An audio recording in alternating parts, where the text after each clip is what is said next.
أعوذ بالله من الشيطان الرجيم. بسم الله الرحمن الرحيم. الحمد لله رب العالمين، والصلاة والسلام على أشرف الخلائق أجمعين، سيدنا وسيد الأولين والآخرين، حبيبنا وحبيب إله العالمين، شفيع المذنبين ورحمة للعالمين، أبي القاسم المصطفى محمد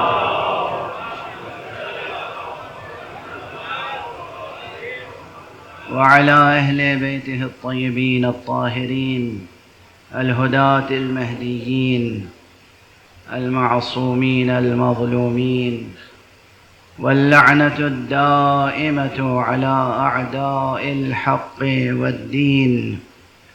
أما بعد، فقد قال الله تعالى عز اسمه في محكم كتابه ومتقن خطابه: بسم الله الرحمن الرحيم، والفجر وليال عشر، والشفع والوتر، والليل إذا يسر، هل في ذلك قسم لذي حجر.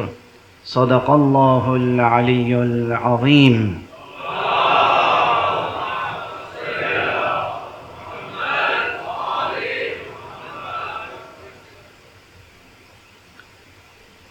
جو بھی اہل توحید ہے اور جو بھی حقیقت توحید میں اہل تحقیق ہے اور جو بھی میخانہ توحید میں صاحب ذوق ہے،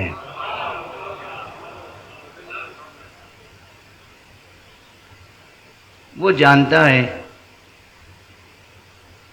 اس پر یہ حقیقت منکشف ہے، اس کے آئینے فطرت میں یہ حقیقت منجلی ہے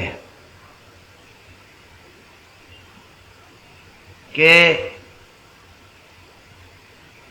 فجر ازل سے فجر ابد تک ایک ہی نور کی تابانی، فجر ازل سے فجر ابد تک ایک ہی نور کی تابانی روشن کرتی جاتی ہے ہر سورج چاند کی پیشانی۔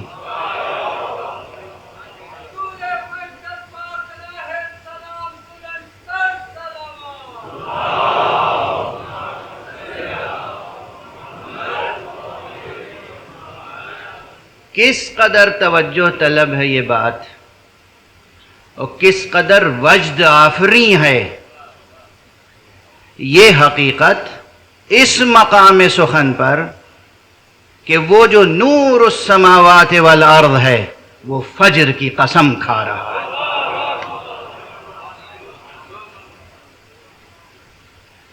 ایک موقع یہ ہوتا ہے کہ کوئی ادیب، کوئی شاعر، کوئی خطیب اپنے شاعرانہ اور ادبی وجدان اور ذوق کے ساتھ فجر کی قسم کھائے، اور ایک موقع یہ ہے کہ وہ جو نور السماوات والارض ہے وہ فجر کی قسم کھائے۔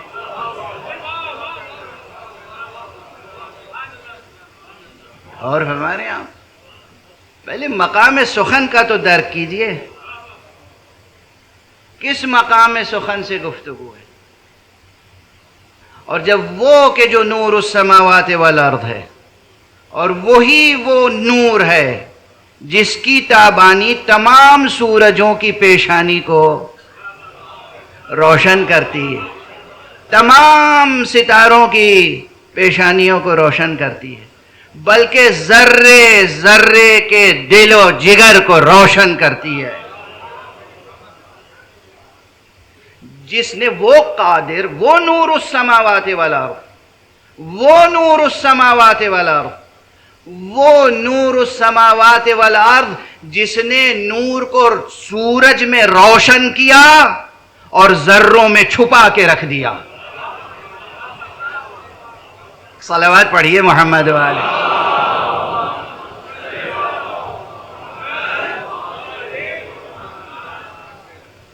سورج کے چہرے پر نور روشن ہے، آشکارا ہے، لیکن ذرے ذرے میں بھی نور پوشیدہ ہے۔ اب یہ حقیقت سمجھانے کے لیے اس دور میں تو کسی تفصیل کی ضرورت بھی نہیں ہے، سائنس کا دور ہے، ایٹمی سائنس کا دور ہے۔ کسی بھی ذرے کا جگر چاک کیجئے تو روشنی پھوٹتی ہے۔ اس نے سورجوں میں روشنی کو آشکارا رکھا، ذرے ذرے میں روشنی کو چھپا کے رکھا، اور قلب بشر کو ایسا بنایا کہ اگر وہ تربیت پا جائے، اگر وہ بادئ توحید سے سرشار ہو جائے تو جب چاہے نور آشکارا کرے، جب چاہے غیب میں نور کو چھپا لے۔ یہ قلب بشر میں کیفیت ہے، یہ قلب انسانی کی کیفیت ہے۔ یہ قلب بھی کس نے بنایا؟ جس نے اس سورج کو بنایا ہے اور جس نے ان ذروں کو بنایا ہے، اسی نے اس دل کو بنایا ہے۔ اس لیے اس دل کی بہت قدر و قیمت ہے۔ جوانان عزیز، بزرگان محترم، میری مائیں بہنیں سن رہی ہیں، اپنی آغوش میں تربیت پانے والے بچوں کے دل پر نظر رہے۔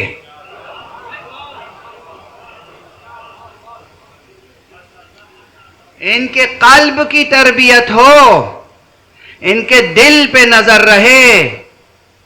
اور یہ دنیا دار غفلت ہے، یہ بکھرا ہوا غبار آسمان ہے، یہ بیٹھا ہوا غبار زمین ہے۔ اگر اس دار غفلت میں اور خاکنائے دہر میں اس دل پر کہیں غبار آ جائے تو مجلس اعضاء میں لے آؤ تاکہ اشک اعضاء سے دھل جائے۔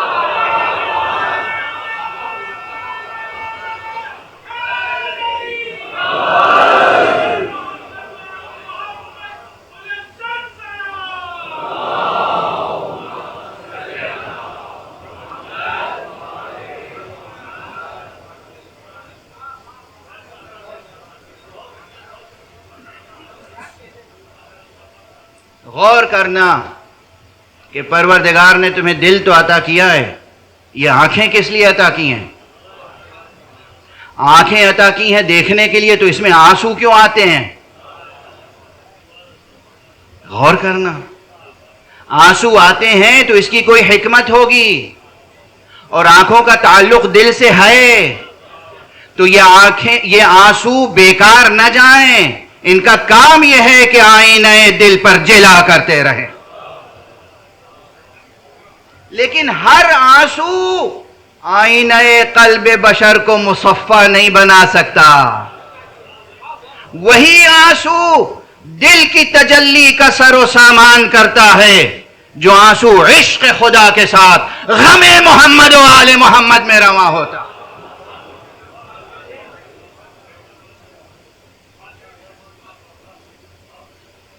پروردگار آپ کی ذہانتوں کو اور ذوق کو پروان چڑھائے۔ میں کچھ عرض کر رہا ہوں اور آپ اس عرض کو اپنے پورے وجدان کے ساتھ قبول کر رہے ہیں۔ غور تو فرمائیے کہ اس نور السماوات والارض نے فجر کی قسم کھائی۔ یوں تو بہت سی چیزوں کی قسمیں کھائی ہیں قرآن مجید میں، لیکن جہاں جس شے کی قسم کھائی ہے وہاں اس شے کی معنویت میں اضافہ ہو گیا ہے۔ میری نظر سے ایک مفسر کی یہ سطریں گزری کہ انہوں نے کہا کہ قرآن مجید میں جن جن چیزوں کی قسمیں حق سبحانہ و تعالیٰ نے کھائی ہیں، لوگ اس میں تقدس کا پہلو تلاش کرتے ہیں، حالانکہ یہ ضروری نہیں ہے کہ اس میں تقدس پایا جاتا ہو. ارے بھائی اگر پہلے تقدس نہیں پایا جاتا تھا تو کم سے کم جب حق سبحانہ و تعالی نے اس کی قسم کھا لی اب وہ مقدس ہو گئی.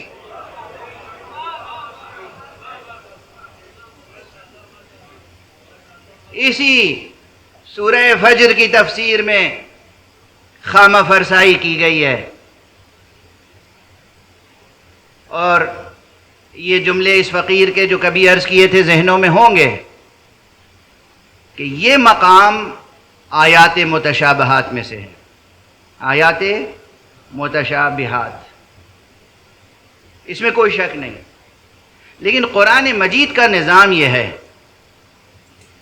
لطف پروردگار یہ ہے، لطف باری یہ ہے.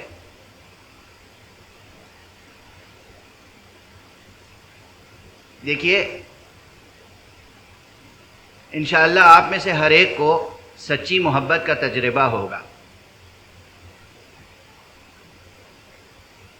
اور اگر مجازی محبت کا تجربہ نہ ہوا ہو تو کم سے کم آپ اس مکتب فکر سے تعلق رکھتے ہیں، آپ اس مدرسے سے تعلق رکھتے ہیں کہ آپ کو تو عشق حقیقی کا تجربہ ہوگا. یہ مدرسہ عشق ہی تو ہے جہاں بیٹھے ہیں. یہ جسے آپ مدرسہ اعضا کہتے ہیں، یہ جسے آپ مکتب ولا کہتے ہیں، یہ مدرسہ عشق ہے، مدرسہ عشق حقیقی. تو اگر عشق کا تجربہ ہو تو عاشق اور معشوق کے درمیان عجیب منزل پر آپ کے ذہن و ذوق کو لانا چاہ رہا ہوں. عاشق اور معشوق کے درمیان مقام سخن میں کچھ کیفیتیں ہوتی ہیں. کبھی یہ ہوتا ہے کہ عشق کی تابانی دکھائی جائے، معشوق عاشق کے قلب و نگاہ پر تجلی کرے، اور کبھی یہ بھی تقاضائے عشق ہوتا ہے کہ تجلی کو پردوں میں چھپا دیا جائے. جہاں اللہ سبحانہ و تعالی نے بے نقاب کیا ہے امر الہی کو وہ محکمات ہیں، جہاں کچھ حجاب ڈال دیا ہے وہ متشابہات ہیں.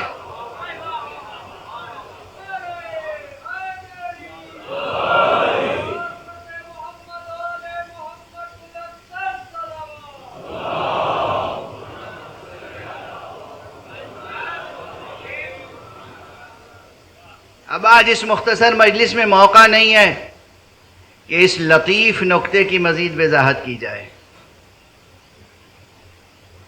بھئی کبھی عشق کی تجلی آشکارا ہوتی ہے اور کبھی حجابات کی ضرورت ہوتی ہے. بس جہاں کلام میں حجاب ہے وہ متشابہات ہیں،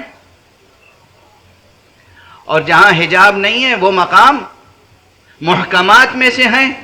متشابہات اور محکمات میں رشتہ یہ ہے، اگر واقعاً عاشق عاشق ہے تو وہ سمجھتا ہے کہ معشوق نے جہاں حجاب ڈالا ہے اس حجاب کو اس تجلی سے برطرف کیا جا سکتا ہے جو آشکارا ہے. اسی چیز کو سادہ طور پر مفسرین یوں لکھ کے چلے جاتے ہیں کہ متشابہات کو محکمات کی روشنی میں سمجھنے کی کوشش کرنی چاہیے. لیکن پھر اپنی اپنی کوششیں، اپنی سی کوششیں. بھئی جس کا جتنا مرتبہ عشق ہے، جتنا حظ و حصہ، جتنا سہم اس کو نصیب ہوا ہے محبت کا یا توجہ کا یا التفات کا یا غفلت کا، اس اعتبار سے ہی تو وہ سمجھ سکتا ہے باتوں کو. اسی لیے عرض کیا کہ محکمات اپنی جگہ محکم ہیں، لیکن متشابہات میں مقام تفسیر میں امکانات کا دروازہ کھلا ہوا ہے. کہ مثلا والفجر جو قسم کھائی گئی یہ کس لیے کھائی گئی؟ اور اس کے بعد وَلَيَالٍ عَشْرٍ، اور 10 راتوں کی قسم. فجر کی قسم، 10 راتوں کی قسم، والشفع والوتر، اور 2 عظیم الشان حقیقتوں کی قسم، اور 1 عظیم القدر یگانہ حقیقت کی قسم، واللیل اذا یسر، اور اس عظیم رات کی قسم جو ڈھل جائے، حل فی ذالک قسم لذی حجر، کیا جو لوگ عقل رکھتے ہیں ان کے لیے ان قسموں میں کوئی دلالت ہے، کوئی شاہد ہے، کوئی معنویت ہے یا نہیں ہے؟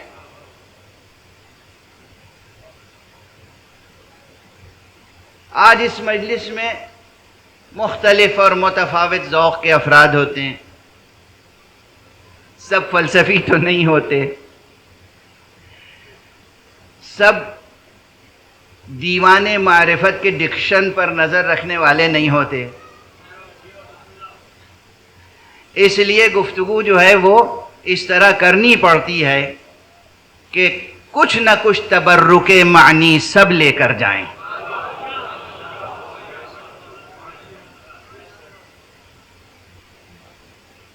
تو گفتگو کو پھر مربوط کر دوں براہ راست کہ میں نے آج اس مجلس کے لیے سورہ فجر کے ان ابتدائی آیات کو کیوں عنوان قرار دیا؟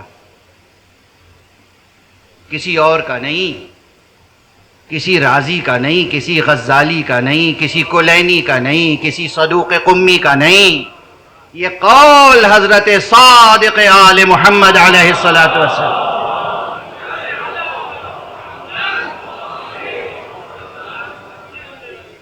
جس میں فرمایا ہے کہ سورہ فجر سورہ حسین ابن علی ہے۔ کیا نسبت ہے! تیزی سے ایک جملہ عرض کر دوں، قرآن مجید میں اور صحائف عرفانیہ میں، معرفت کے صحیفوں میں، معرفت کی اپنی زبان ہوتی ہے نا؟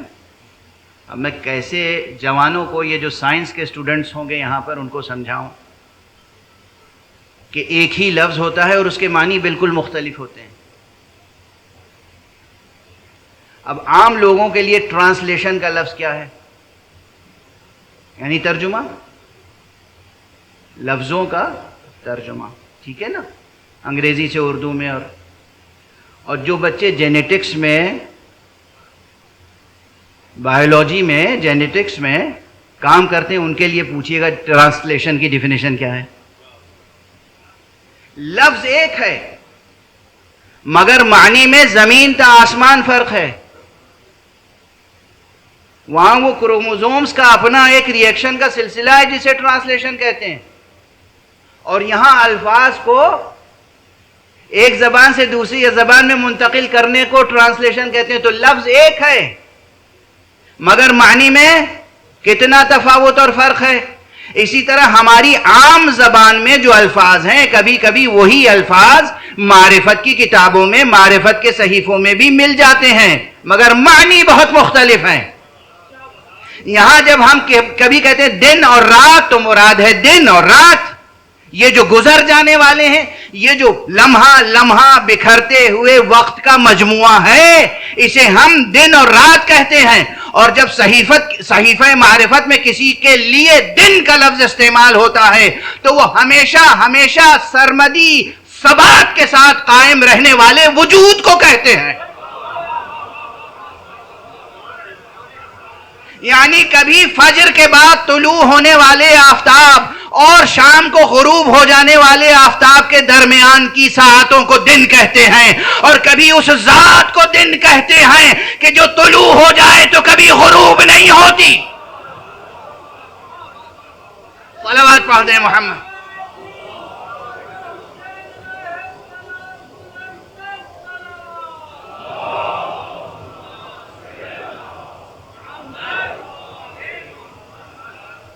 بہت دقیق بحث آ گئی، ارادہ نہیں تھا لیکن بے اختیار بہت دقیق بحث آ گئی۔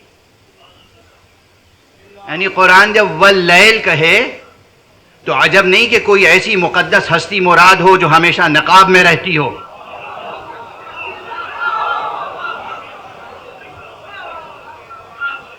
اور جب قرآن کبھی الیوم کہے تو عجب نہیں کہ وہ حقیقت مراد ہو کہ جس کے زیر نگی تمام زمانی حقیقتیں ہوتی ہیں. اور دن اور راتیں الگ ہیں. یعنی کبھی کبھی یہ سانس لیتے ہوئے زندہ بشر کو بھی یوم سے تعبیر کیا جاتا ہے. پڑھیے گا صحیفہ معرفت پڑھیے گا, بزرگان معرفت کی کتابیں پڑھیے گا. کبھی کبھی اچھا اسے قریب کر دوں ذہن سے مثال دے کر, مگر مثال بھی ادبی ہوتی ہے. قصد ادب جوڑ کے عرض کر رہا ہوں, دہائی دیتا رہتا ہوں ادب کی. ادبی ذوق کو پروان چڑھائیے. یعنی یہ جو الفاظ استعمال ہوتے ہیں نا, ایک تو اپنی زندگی با ادب ہو. معصوم نے فرمایا ہے, حضرت امام جعفر صادق علیہ السلام,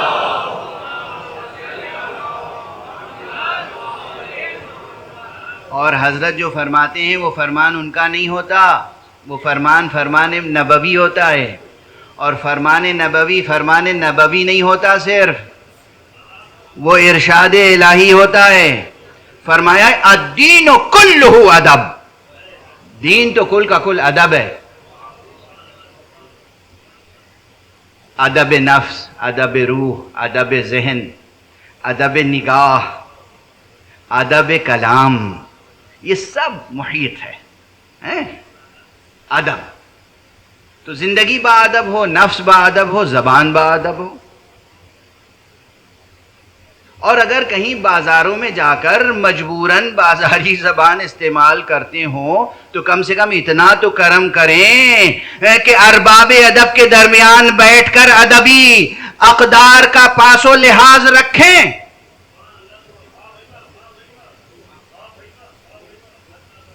یہاں ان مجلسوں میں, ان محفلوں میں, یہاں تو ادب کا معیار برقرار رہے. تو ایک ادبی مثال دے دوں.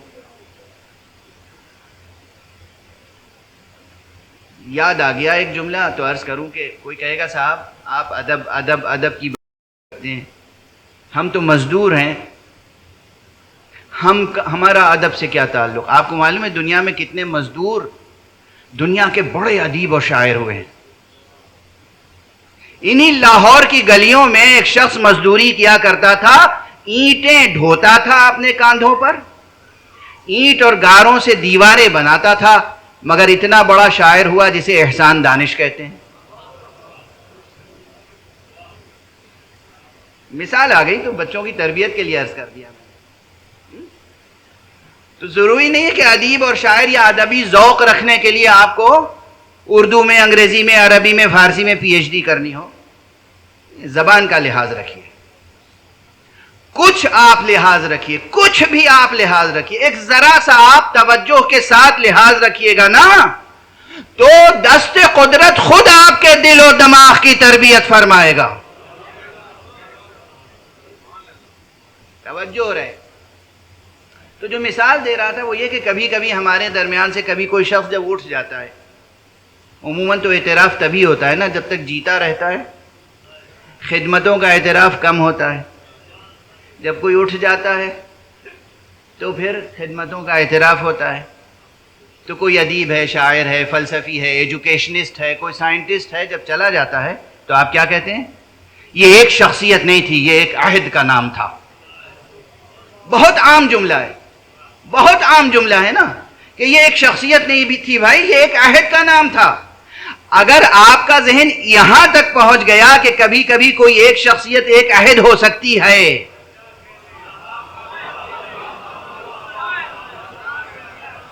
تو پھر صحیفہ معرفت کی عبارت سمجھنا آسان ہو جائے گا کہ کبھی کبھی الیوم کسی معصوم کی ذات ہو سکتی ہے. صلوات پڑھنے محمد.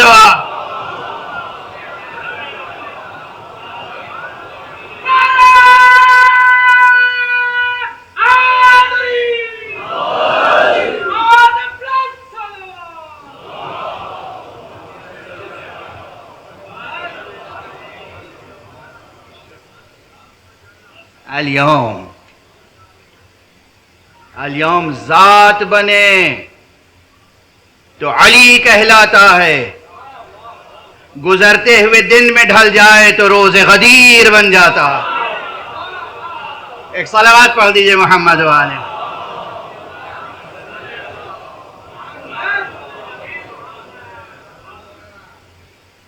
یہ ایام کا جو سلسلہ ہے، بہرحال پلٹ کے وہاں آ جاؤں کہ جہاں سے بات شروع ہوئی تھی۔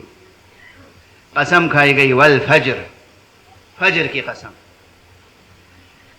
اب ظاہر ہے اس فجر کے امکانات بہت ہیں کہ کیا کیا ہو سکتا ہے۔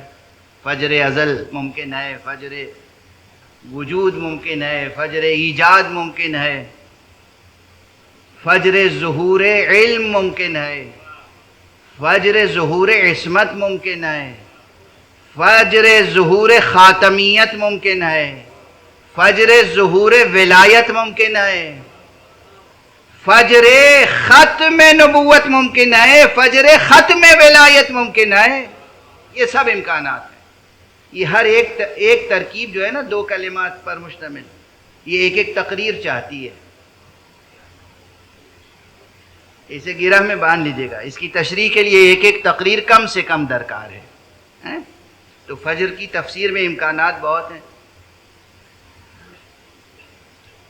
اور اس کے بعد پھر وَلَيَالٍ عَشْرٍ، اور 10 راتوں کی قسم۔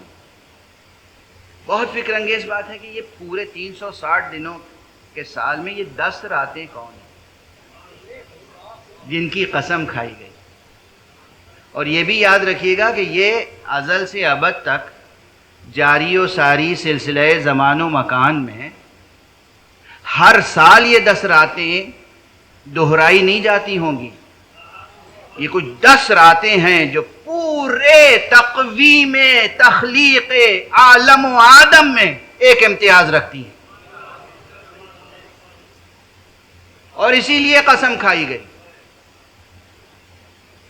وہ بحث الگ ہے، بیٹھیں گے مکتب میں تو کر لیں گے کہ یہاں نکرہ کیوں ہے اور کیا نکرہ ہے اور کیا معرفہ ہے۔ والفجر میں الف لام ہے تو یہ معرفہ ہے، اور واللیال عشر میں تنوین ہے تو یہ نکرہ ہے۔ تنوین ہمیشہ نکرہ ہی کے لیے تو نہیں ہوتی، تنوین تعظیم کے لیے بھی ہوتی ہے۔ یہ بحثیں مکتبی ہیں، بالکل مکتبی۔ یہ اس لیے کہہ دیا کہ وہ حضرات جو سن رہے ہوں گے ادبی ذوق کے ساتھ، عربی ذوق کے ساتھ، ان کے لیے ایک اشارہ ہو جائے۔ امام فخر الدین رازی امام مفسرین مانے جاتے ہیں، امام ادب ہیں، امام منطق ہیں۔ جناب فخر الدین رازی، ان کا علمی دنیا میں ایک مرتبہ ہے۔ انہوں نے اپنی تفسیر میں، اور تفسیر بہت مشہور ہے، اس تفسیر میں 3 اقوال صرف لکھے ہیں ان آیات کی تشریح میں۔ اس آیت وَلَيَالٍ عَشْرٍ، جس میں دوسرا قول یہ ہے کہ مراد اس سے محرم کی 10 راتیں، پہلی محرم سے لے کر اور 10ویں محرم تک۔ یہ کس کا قول میں نے نقل کیا آپ کے سامنے؟ جناب فخر الدین رازی کا۔ جناب فخر الدین رازی فقہ جعفریہ کے پابند نہیں تھے، حالانکہ ان کی تفسیر میں جا بجا محبت اہل بیت کی تجلیاں ہیں۔ مولا امیر المومنین علی ابن ابی طالب علیہ السلام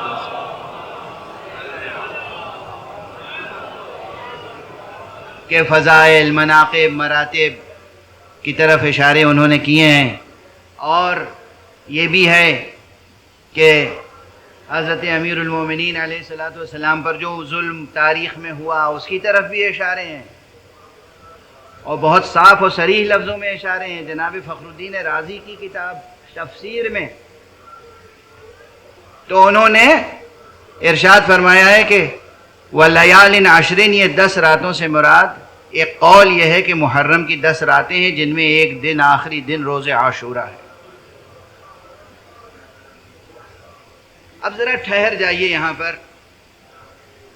ایک قول میں نے حضرت صادق آل محمد امام جعفر صادق علیہ السلام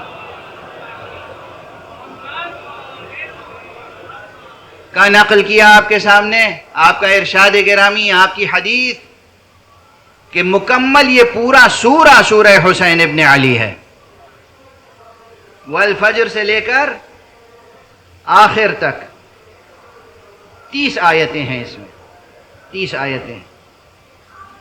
اور دوسری طرف جناب فخر الدین رازی کا یہ قول کہ 10 راتوں سے مراد محرم کی 10 راتیں.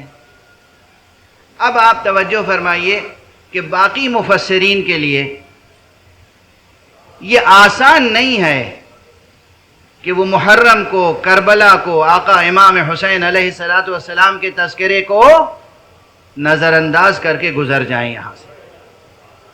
اور اگر گزرا کوئی تو یہ خلاف منصب تحقیق ہے،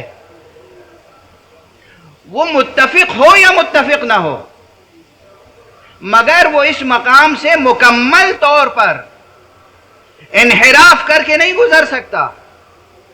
اور کسی بھی مقام کی تفسیر، خاص طور سے وہ لوگ جو قرآن مجید میں ایک مخصوص نظم کے قائل ہیں، نظم کے تو ہم بھی قائل ہیں مگر ہم نظم مشیت کے قائل ہیں، ہم نظم مشیت کے قائل ہیں. لیکن جو لوگ ظاہری نظم کے قائل ہیں انہیں یہ غور کرنا چاہیے کہ ایک سورہ ہے، اس سورے کے مطلع کو دامن میں، اس کے وسط میں، اس کے ذیل میں جو آیتیں ہیں ان سے جدا کر کے اس کی تفسیر کیسے مکمل ہو سکتی ہے. اور جب سورہ آگے بڑھتا ہے تو اس میں کون سی آیتیں ہیں، کن کرداروں سے روشناس کیا گیا ہے؟ والفجر وليال عشر والشفع والوتر والليل إذا يسر هل في ذلك قسم لذي حجر ألم تر كيف فعل ربك بعاد إرم ذات العماد. یہ جو عاد اور اس کے بعد ثمود اور اس کے بعد فرعونوں کا تذکرہ ہے اور ان کے انجام کا تذکرہ ہے، یہ کس لیے تذکرہ ہے؟ تاکہ انسانوں کو، انسانی معاشرے کو، قرآنی معاشرے کو یہ بات بتا دی جائے کہ نظام قدرت میں، مقاصد الہیہ میں، مقاصد قرآنیہ میں ظلم کی کوئی گنجائش نہیں ہے. اہداف الہی میں، اہداف قرآنی میں، مقاصد قرآنی میں قیام عدل سب سے بڑی چیز ہے. قیام عدل، قیام انصاف، قیام قسط، عادلانہ معاشرہ ہو اور ظلم کے خلاف آواز بلند کی جائے. خدا کو نہ ظلم پسند ہے نہ ظالم. خدا کو وہ مظلوم بھی پسند نہیں ہے جو ظلم کا حصہ بن جائے. خدا کو وہ مظلوم عزیز ہے جو آخری سانس تک ظلم کا صبر و رضا و شجاعت و استقامت کے ساتھ مقابلہ کرتا رہے.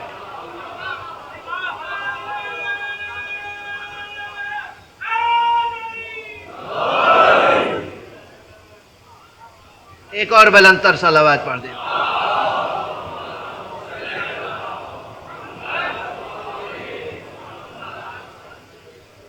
نہ ظلم پسند ہے نہ ظالم، نہ وہ مظلوم جو اپنے ارادے اور اختیار سے ظالم کو قبول کر لے. وہ مظلوم عزیز ہے اور وہ مظلوم مستحق نصرت الہی ہوتا ہے کہ جو آخری سانس تک ظالم کا مد مقابل بنا رہے، اور وہ بھی بخاطر خدا نہ کہ بخاطر نفس.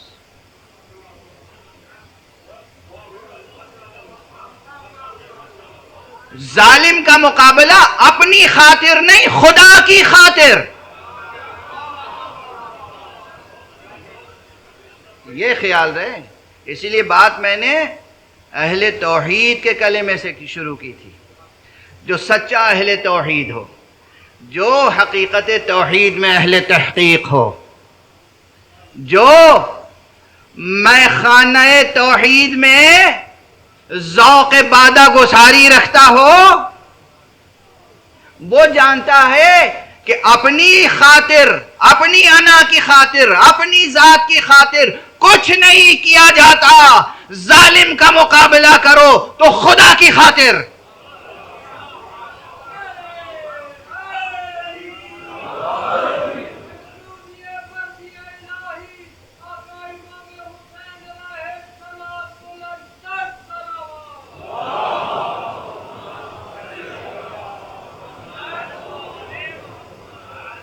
اور یہی سبب ہے، بس تیزی سے اب مثال دے کر گزر جاؤں، آپ کا ذوق ولا تو یوں ہی جوش پر رہتا ہے. دو بہت بڑے نام ہیں پوری تاریخ بشریت میں، جنہوں نے جب بھی تلوار اٹھائی تو خدا کی خاطر. تلوار نیام سے نکالی تو خدا کی خاطر، تلوار نیام میں رکھی تو خدا کی خاطر.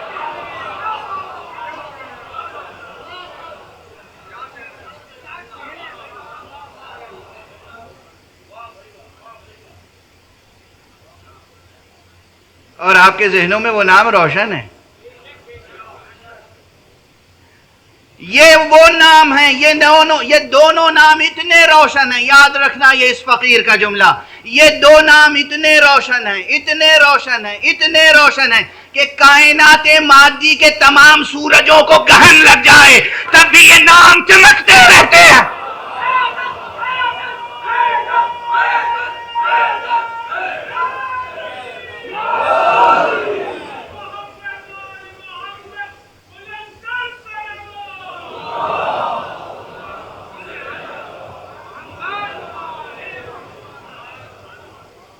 اس کائنات مادی کے تمام سورجوں کو گہن لگ جائے تب بھی نام علی اور نام حسین.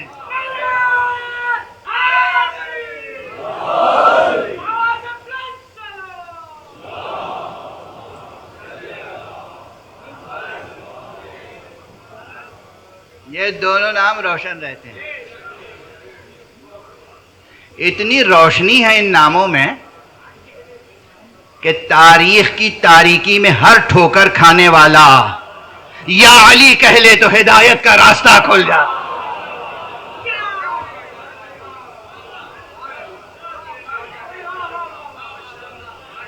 کیا روشنی ہے، کیا تابانی ہے، کیا تابناکی ہے، کیا تابکاری ہے.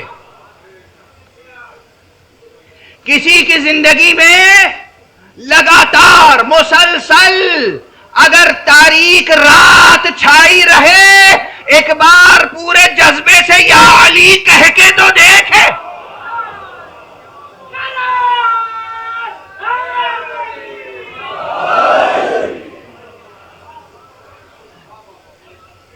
زندگی کی تاریک راتوں میں یا علی کہہ کے دیکھو کیسے پھر فجر نمودار ہوتی ہے.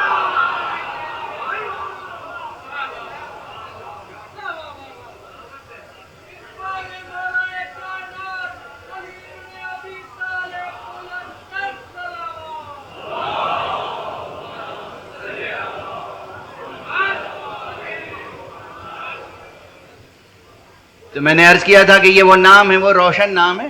نام نہ لو، صفتیں بیان کرو تو آپ کے ذہن میں وہی نام آتا ہے. اچھا خدا کی قسم یہ تجربہ ہے نا آپ کا، ہم علم کا تذکرہ کریں تو علی ذہن میں آتے ہیں، ہم شجاعت کا تذکرہ کریں تو علی ذہن میں آتے ہیں. نام لینے سے پہلے ذہن میں آ جاتے ہیں. شجاعت کا تذکرہ کریں، صبر کا تذکرہ کریں، تسلیم و رضا کا تذکرہ کریں، علم کا تذکرہ کریں، ثبات قدم کا تذکرہ کریں، اور میدان حرب میں فتح کا تذکرہ کریں، میدان صلح میں صلح کا تذکرہ کریں. ہم تذکرہ کہیں کریں کسی امر کا، کسی قدر کا، کسی حقیقت کا، نام علی ذہن میں روشن ہو جاتا ہے. جب آپ کی کیفیت یہ ہے تو پھر ہم سے کیوں پوچھتے ہیں قرآن میں علی کا نام کیوں نہیں ہے؟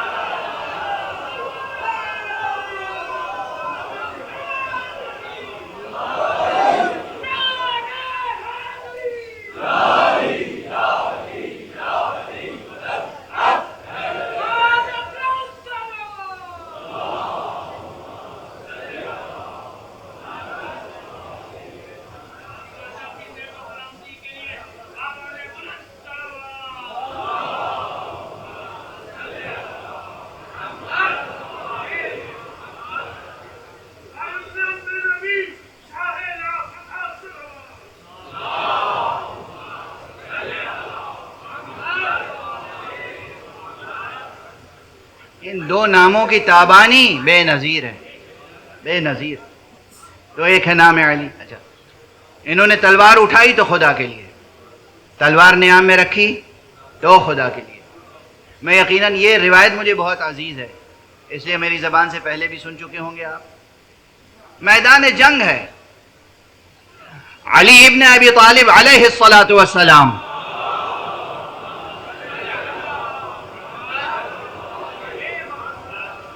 حکم خدا و رسول سے مصروف کارزار ہیں، یعنی گئے ہیں میدان میں خدا کے لیے، تلوار اٹھائی ہے خدا کے لیے. سامنے ایک شخص آ گیا، ابو طالب کے بیٹے.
قدموں پہ تلوار رکھی، اپنی تلوار بھی رکھ دی، مولا کی تلوار بھی کہا اشہد ان لا الہ الا اللہ واشہد ان محمد رسول اللہ.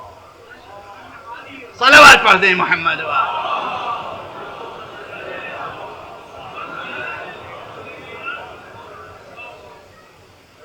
اب اگر میں اپنے ذوق کے مطابق اسی طرح مثالیں دیتا چلا جاؤں تو وقت بہت اس وقت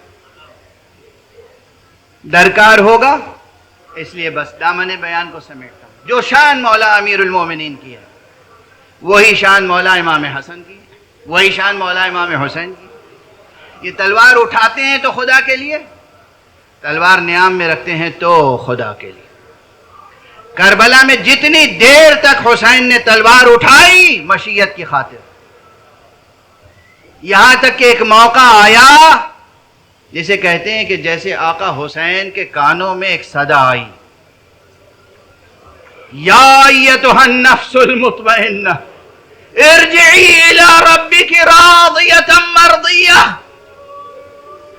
اسی سورہ فجر کی آخری آیتیں ہیں، اسی سورہ فجر کی، سورہ حسین ابن علی. اے نفس مطمئنہ پلٹا اپنے رب کی طرف. حسین دنیا میں بہت جہاد کر لیا، اب آ جاؤ اپنے رب کی بارگاہ میں آ جاؤ. حسین اپنے رب کی بارگاہ میں آ جاؤ. وہ تلوار جو خدا کی خاطر چل رہی تھی اب وہ تلوار نیام میں چلی گئی. گویا کہ معشوق حقیقی کی آواز سنی اور سر سجدے میں جھک گیا. خدا نہ شناسوں نے جو یہ منظر دیکھا، یہ کیا ہوا؟ ابھی تک تو حسین جنگ کر رہے تھے، جہاد کر رہے تھے، تلوار چلا رہے تھے، یہ حسین سجدہ کر، حسین سر نہڑائے ہوئے ہیں، بھاگی ہوئی فوج پلٹ آئی۔ منظر میدان کا بدل گیا۔ تیزی سے کچھ جملے عرض کروں گا، بس تحقیق کیجئے گا، تاریخ کی کتابیں پڑھیے، تذکرے پڑھیے، روایتیں پڑھیے، خوب تحقیق کیجئے۔ بلا تحقیق کلام نہ کیجئے، تحقیق کیجئے۔ میں خلاصہ و فشرد عرض کر رہا ہوں۔ آقا حسین صبح عاشور سے لے کر عصر عاشور تک خدا کی خاطر شمشیر چلاتے رہے۔ حسین تنہا نہیں، بلکہ آقا حسین کے ساتھ ساتھ ایک مختصر سی فوج تھی، مگر کیا قیامت کی فوج تھی۔ ان میں سے ہر فرد اپنی جگہ ایک لشکر تھا، چاہے وہ اصحاب میں سے ہوں اور چاہے اہل بیت میں سے۔ اور اہل بیت میں سے کون تھا؟ جتنے تھے وہ خانوادہ ابو طالب سے تھا کوئی، اور کوئی خانوادہ رسالت سے۔ اور یہ دونوں خانوادے وہ ہیں کہ ملک، کہ جسے کہنا چاہیے کہ مرج البحرین یلتقیان، یہ دونوں سلسلے جڑے ہوئے ہیں۔ خانوادہ ابو طالب، خانوادہ رسالت، دونوں کے لہو جڑے ہوئے ہیں، دونوں کے لہو ایک دوسرے میں ممزوج ہیں، مختلط ہیں۔ اصحاب ہوں یا بنو ہاشم، اصحاب ہوں یا اولاد عقیل و جعفر، اصحاب ہوں یا اولاد حسن و حسین، ایک کے بعد ایک میدان میں گئے۔ حر گئے، حبیب گئے، زہیر گئے۔ اور کربلا کی تاریخ غور سے پڑھیے گا تو اندازہ ہوگا کہ تقریباً تمام اقوام و ملل کے افراد شریک ہیں کسی نہ کسی رتبے میں۔ رنگ و نسل کا ہر فرق مٹ گیا کربلا میں۔ جتنے حق شناس و حق طلب تھے سب زیر پرچم حسین آ گئے۔ بے پناہ جہاد کیا سب نے، اکبر نے جہاد کیا۔ شبیہ ہے پیغمبر اکبر، اور سورج سے سینے پر نیزہ کھا کے اس دنیا سے چلے گئے۔ قاسم نے جہاد کیا اور چاند سے سینے پر، گھوڑوں کی ٹاپوں سے اس طرح پسلیاں چور چور کی گئیں، اتنے زخم کھائے اپنے سینے پر کہ امام حسین کو کہنا پڑا، میرے لال میں تم سے شرمندہ ہوں، تم نے مدد کے لیے پکارا اور میں مدد کے لیے پہنچ نہ سکا۔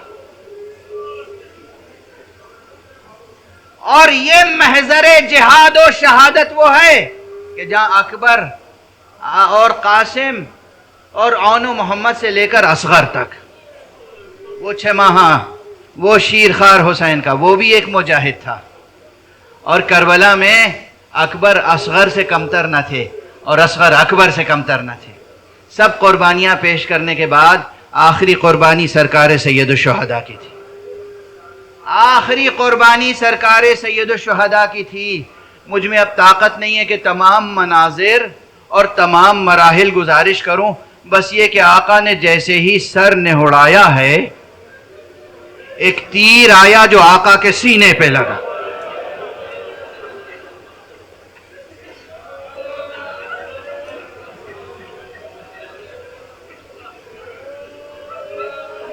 کربلا کا دن گزر گیا، آقا حسین زخم کھا کھا کے فرس سے زمین پر تشریف لائے۔ سورج کو گہن لگا، سر سید الشہداء قلم کیا گیا، نیزے پہ اٹھایا گیا۔ ادھر زمین کربلا کو زلزلہ آیا۔ جناب سید سجاد نے پھوپھی سے کہا، ذرا خیمے کا پردہ اٹھائیے گا۔ پردہ اٹھایا، دیکھا نو کے نیزہ پہ بابا کا سر ہے۔ السلام علیکہ یا ابن رسول اللہ۔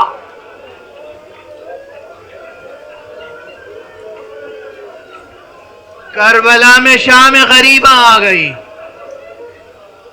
آقا حسین کی شہادت کے بعد شام غریبہ آئی، شام غریبہ کے اپنے حوادث بے پناہ ہیں، تاریخ میں چند حوادث ہیں، مگر اہل کشف، اہل شہود، اہل عشق، اہل ولا جب فرش عزا پہ بیٹھتے ہیں تو انہیں ایک ایک منظر نظر آتا ہے۔ ارے جب شام چھا گئی تھی تو بی بی زینب کیسے بچوں کو تلاش کر رہی تھی، کربلا کے بن میں جب شام آ گئی تو چھوٹے چھوٹے بچوں کو مائیں تلاش کر رہی تھی، اور کتنے بچے تھے پیاسے جو گرم ریت کو ہٹا کے اپنا سینہ انہوں نے زمین پہ رکھا، اور ذرا سی ٹھنڈک جو محسوس ہوئی ایسا سوئے کہ پھر نہ اٹھ۔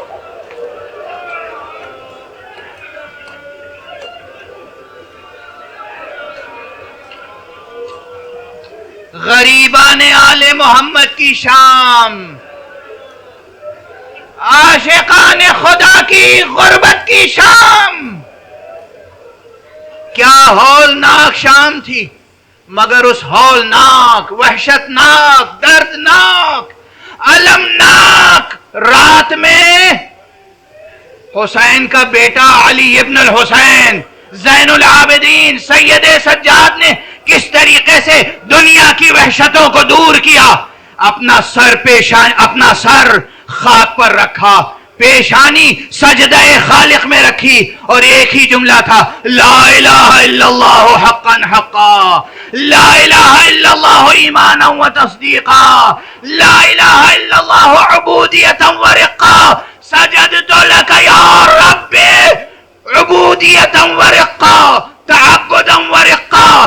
یہ سلسلہ جاری تھا، اور اس سجدہ گزار کی حفاظت کرنے والی ایک خاتون تھی جو تلایا پھر رہی تھی، وہ زینب کبریٰ، جو اب جانشین مرتضیٰ بھی تھی، جانشین زہرا بھی تھی۔ گویا جناب زینب طواف کر رہی ہیں اور کعبہ ایمان سجدے میں مشغول ہے، اور یاد الہی کا سلسلہ جاری ہے۔ یہ وہ یاد تھی جس نے قیامت تک کے لیے توحید کو بچا لیا۔ پروردگار ہماری اس عبادت عزا کو قبول فرما، معبود ہمیں اہل توحید بنا دے، پروردگار ہمارے دلوں میں محبت خدا ڈال دے، پروردگار جہاں جہاں سینوں میں چراغ توحید روشن ہے اسے فروزہ رکھ، پروردگار ہمارے ہاتھوں میں ہمیشہ دامن ختم نبوت رہے، معبود ہماری وابستگی ہمیشہ حسین سے رہے، غم حسین سے رہے، عزائے حسین سے رہے۔ پروردگار ہمیں آنکھیں دی ہیں تو ان آنکھوں کو ہمیشہ غم حسین میں اشک باری کا شرف عطا فرمانا۔ پروردگار ہماری ذریتوں میں، ہماری نسلوں میں قیامت تک ارباب توحید اور اہل ولا کو خلق فرمانا۔ پروردگار تجھے واسطہ ہے حسین کا، تجھے واسطہ ہے سید سجاد کا، تجھے واسطہ ہے زینب کبریٰ کا، تجھے واسطہ ہے شہداء کربلا اور اسیران کربلا کا۔ اب اپنے عادل کے پرچم کو لہرا دے، اور امام عادل اپنے ولی آخر کو اذن ظہور عطا فرما، اور ان کے ہاتھوں سے اپنی عدالت و رحمت و رافت کا پرچم لہرا۔